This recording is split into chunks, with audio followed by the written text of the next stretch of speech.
Hello, everyone, and welcome to the Living Healthy List podcast, where we enter into meaningful conversations that help you wonder what life would be like if you looked at it from a different perspective, if you looked outside the box and looked at your opportunities and possibilities that may have been passing you by in the past. What if you took a look at them a little more deeply? Listen to others' tips and strategies to get hold of those and to make those opportunities and those possibilities something that enhances your life. We're looking for healthy living, happy life, and this is how to do it. So I'm Denise Siegel. For those of you who don't know me, I am your host here, and I'm really excited to have my conversation with Vanessa Siliezar. Vanessa is the founder and CEO of Mariposa Sources, and she is going to tell you a little bit more about what she does, but let me tell you a little bit of her background. Vanessa grew up in Southern California with a business mindset and has over 20 years experience as an executive assistant and has amazing executive functioning skills. So Vanessa, you sound like somebody that everybody needs to have in their back pocket.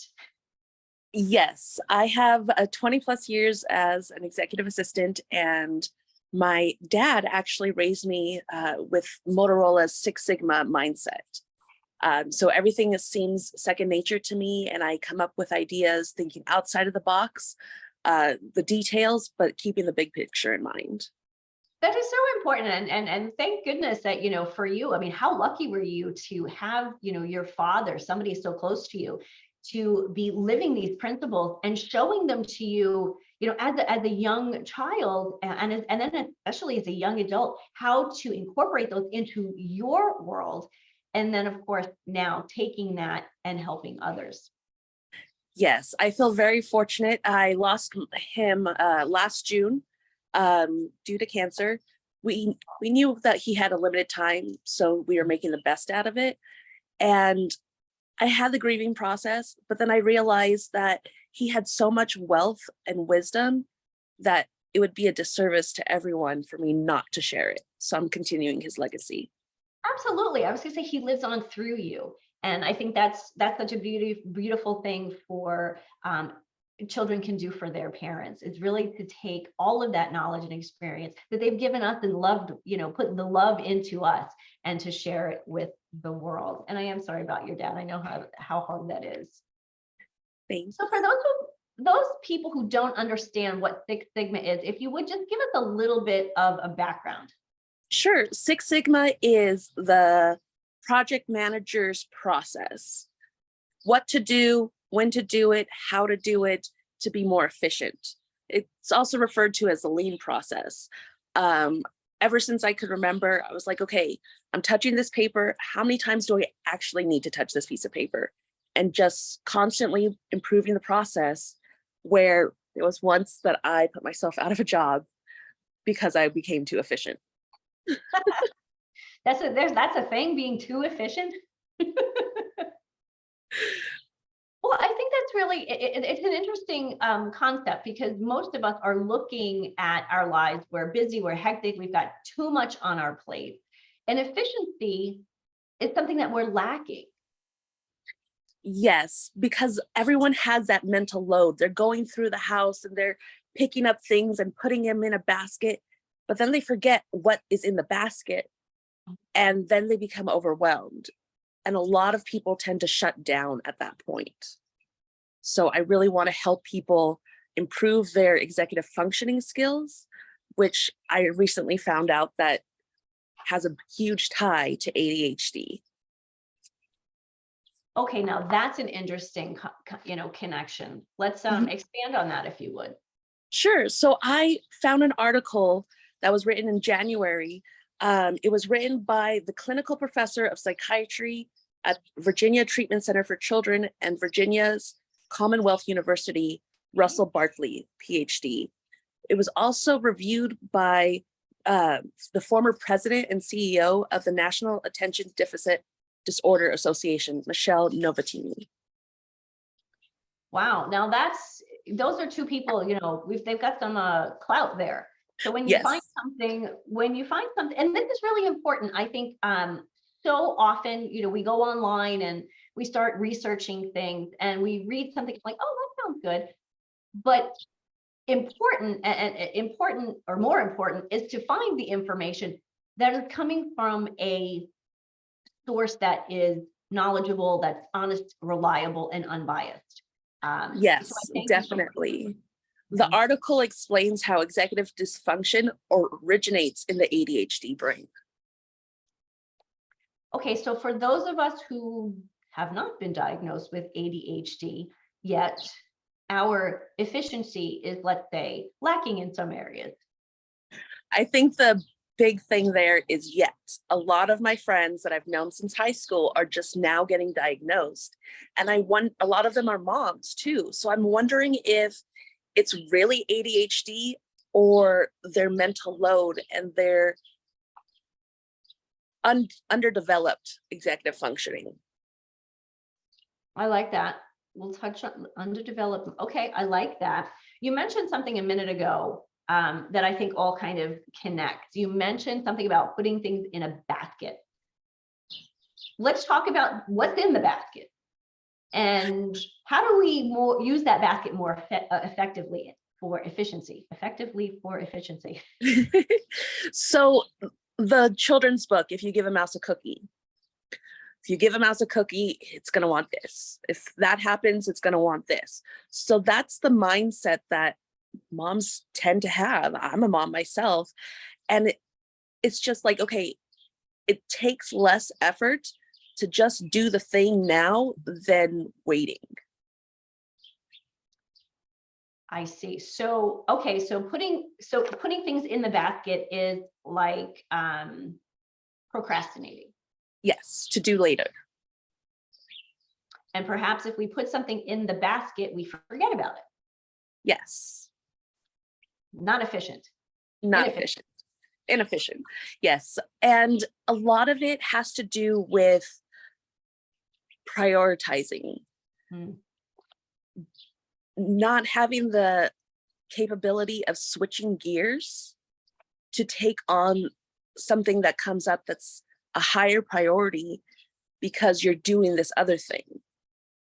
Or even doing something that's a lesser priority but super easy and would benefit you getting the higher priority thing done. Right, because I know a lot of times, even with me, like the easy thing is like, oh, I could just check that off my list.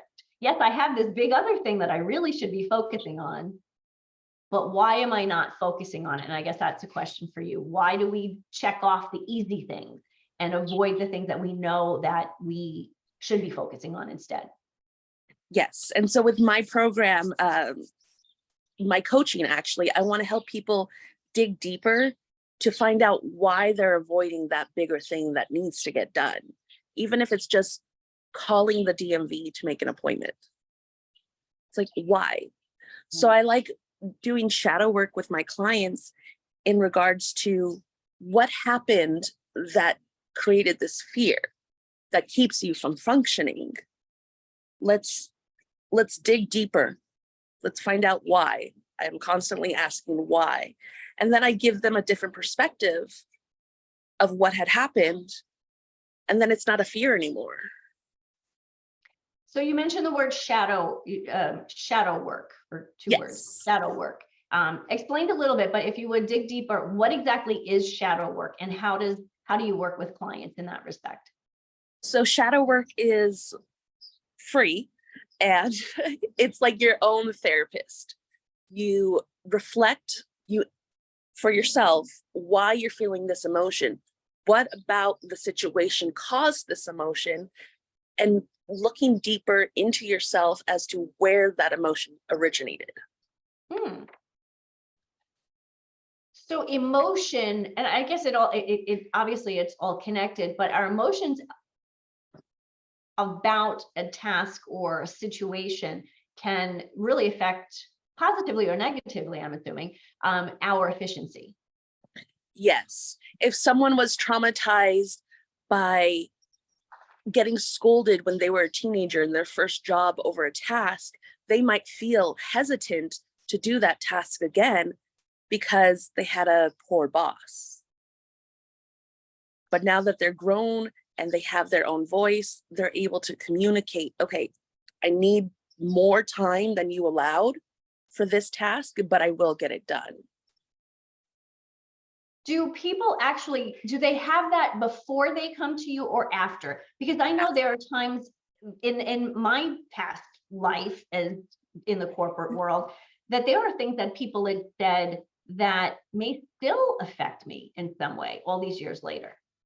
Yes, definitely after. I feel so proud of my clients that they're like, oh, I did this and I got this done too at the same time. I'm like, I'm so proud of you. Look at you. You've grown so much.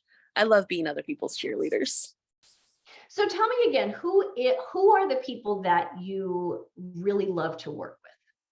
I really love to work with those that struggle to get tasks complete, feel insecure about themselves for whatever reason, and have also been diagnosed with ADHD.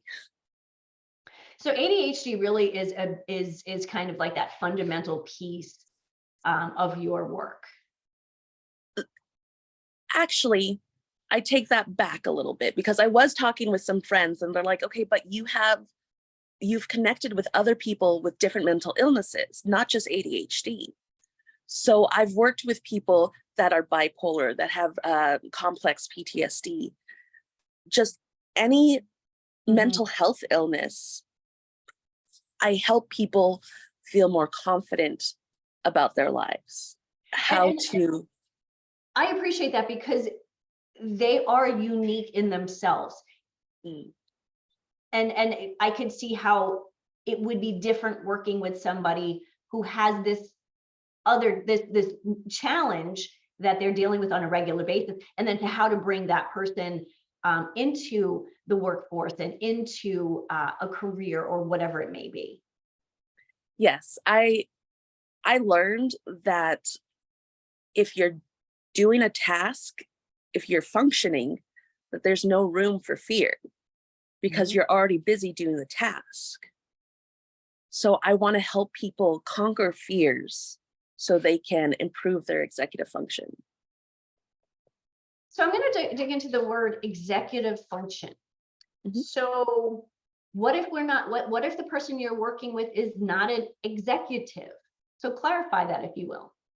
So executive function is just the sections of your brain that help you do tasks, whether it's getting up in the morning and showering or brushing your teeth. I have a little routine of like, okay, we're going to go eyes, ears, nose, and mouth, like head, shoulders, knees, and toes. And so I do that process of like, okay, I'm going to take care of my personal hygiene one step at a time instead of like, I have to get ready. It's just do one step, one step, one step. Well, thank you for clarifying, because I just wanted to make sure that what we were talking about is that executive function in ourselves, in our minds, as opposed to like an executive functioning at a business. Correct. I find it interesting. Everything that we talk about in health and wellness always comes back to self and how we think and what we think and why. So I would love for you to share a success that you've had recently with a client who is really struggling. Obviously, we don't need to know who they are, but just, kind of the details of, where this person was when they came to you, and kind of their path as they worked with you. Definitely. So I have this one client that decided to accept the severance package that Amazon gave her, to start her own metaphysical store, Mama G's Metaphysical. And she gets overwhelmed with all the steps. So it's like, okay, let's write down the steps. And this is what I can help you with as the executive assistant. So you have less to do on your plate. You don't need to figure out the tech because I'm there. So I help the executives in that aspect. as opposed to individuals that just need help on making that call to the DMV to register their car. Well, that makes sense because your background as an executive assistant, you have that knowledge to share with that particular client. So really, and I think most of us who are in the coaching world, all of our clients are the same, but they're all different at the same time. They have different needs and expectations. So I'm glad that you shared that with that particular client, how your background, in your career really does come into play with certain clients. Yes, You mentioned, I have a moment in my career that I'm really proud of, where the executive director of this airport that I was working for asked me to do a task, but I was able to anticipate that. And I did the task and I already got the response. So when he asked me to do the task, I was able to provide the response. And that just made me feel really good that I was that intuitive to anticipate and get it done. and it's interesting too, because with something like that, as an executive assistant, it really is that paying close attention to the details. And as you mentioned, understanding the big picture. If you were to say that you were working with somebody and you say, I'm a big picture person, or are you I help you with the big picture, you're kind of the client is more the big picture person, but you're the detail person. How does that fit in with what you do? Knowing that you're buying both sides. Yes, I feel that I'm very flexible and adaptable to whether my client needs me to be detail oriented or bigger picture, sometimes even both. Oh, I can certainly understand that, because I know at certain times in my life, I probably needed both at the same time. You had mentioned earlier that you have a program. And so I'd love for you to tell us, what is the program? How does it, who is it for, and how does it help? Of course, thank you. My program is Facing Fear with Function. It's a 6-week program. There's no homework involved. There's just conversations, group session, and then one-on-one sessions with me for 6 weeks. And we dive deeper into finding your purpose, what brings you joy, and an introduction to shadow work, and then practicing prioritizing and just doing the tasks. And then over time, you realize that you have less fear about life and you're living your best life. That sounds fabulous. And it also sounds like you within this program, the 6-week program, you also act as an accountability partner. Yes. I love body doubling with my friends. Okay, there's another one, body doubling. Okay, explain that one.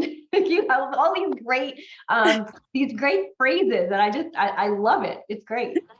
So it could be called body doubling or parallel play, where we're virtually in the same room, but we're in our own little worlds, or we're coexisting together.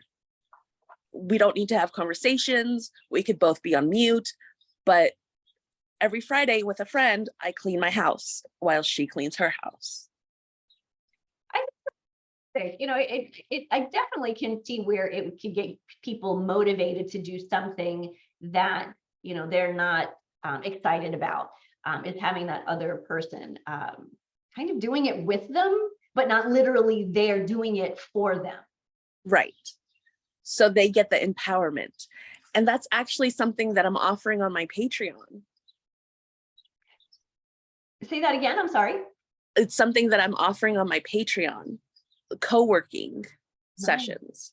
So they can have scheduled time if they really need to focus on something. That's the time that they do it. I think that that's really great, because a lot of times in programs, when you have, you work with somebody for 6 weeks, and then, sometimes in the middle of the week, they need your support, and they're like, well, should I call? Can I? I love the idea of having co-working sessions. I do one every Thursday for an hour and a half with a group. And it really is my time to say, okay, this is the one thing I'm going to work on. So I'm going to ask, and this just popped into my head, because I know like I said, that's the day I know I'm going to work on this one thing. Kind of back to the ADHD thing. So Yeah. ADHD, most women, I know this because I am a woman, and I'm around a lot of women.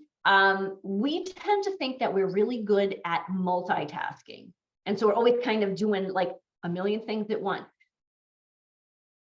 Is multitasking and ADHD, I mean, do they cross paths, or does somebody with ADHD, is somebody that's always doing these a million tasks at once? Are they somebody that often gets kind of like diagnosed with ADHD? Because I know every now and then people will say, oh, it's my ADHD brain, and really kind of minimize it.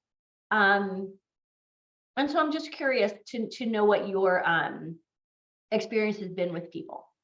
So I think the multitasking is the definition of the basket, where you're holding things in. And those with ADHD tend not to finish what's in the basket because they forget.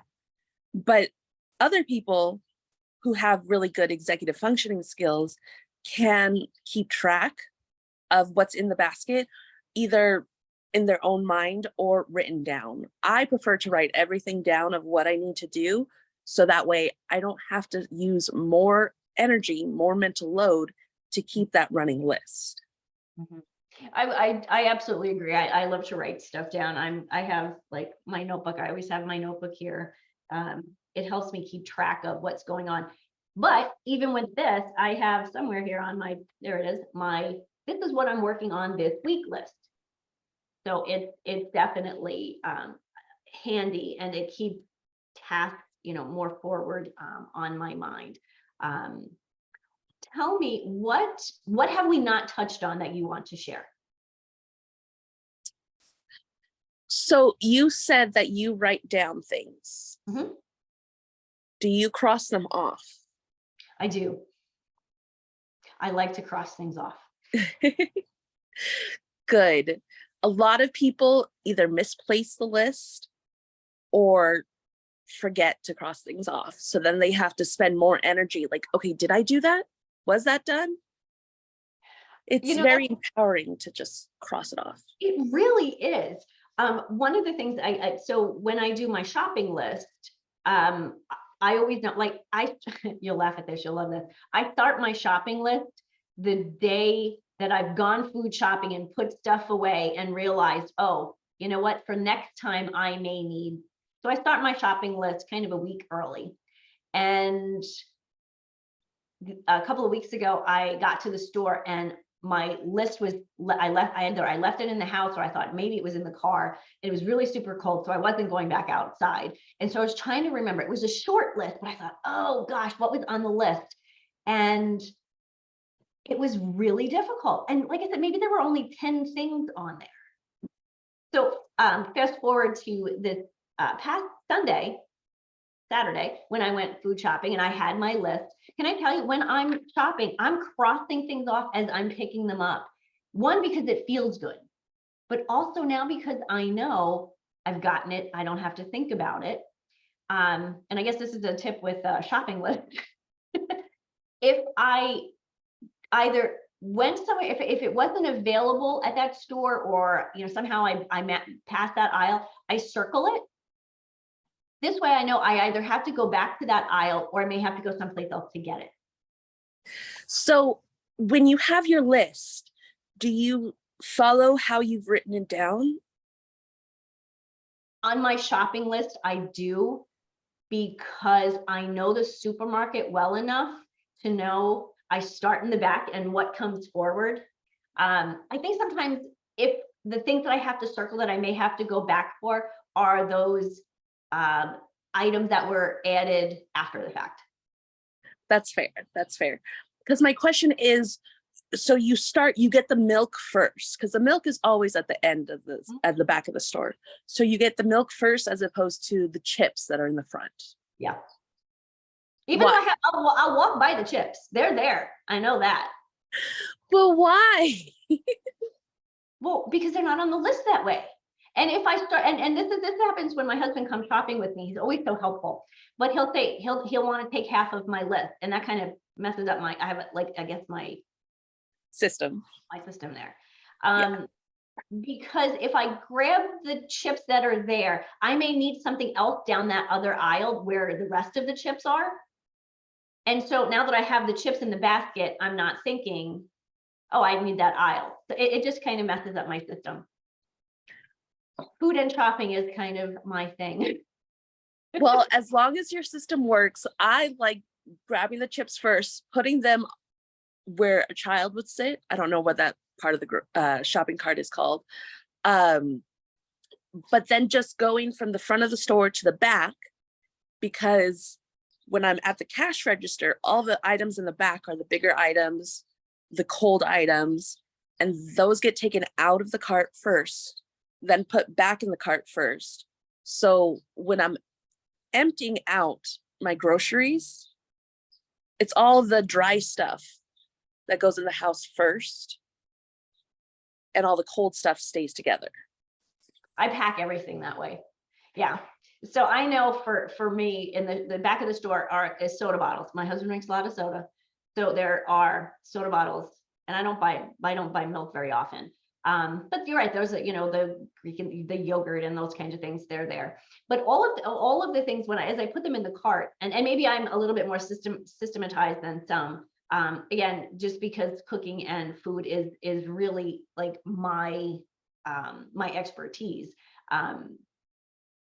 I know how, when I get to the car, and I'm one of those people, I have those things in the car where, I don't have a million bags. I just kind of pick the thing up and go. So it's interesting, everybody has a different system, but I think what's important to note here is having a system. Yes. I've been through shopping with people that go down the same aisle like 4 times. Yeah, that would drive me a little crazy. And like I said, everybody has their own way of doing things. I just find systematically, like if I'm looking for, time saving, and like you said, the executive function of the brain, if I do things this way, I don't have to think about it so much. That's why I like the list. Right. Yeah. And my thing is, like, we all have to go to the grocery store, but how much time do we want to spend there? Mm-hmm. And if we can make it more efficient, so we spend less time there, what else can we be doing? Absolutely. And that really relates to anything in life that you have to do. If you're planned out, like you have to clean your house, you have to do your laundry.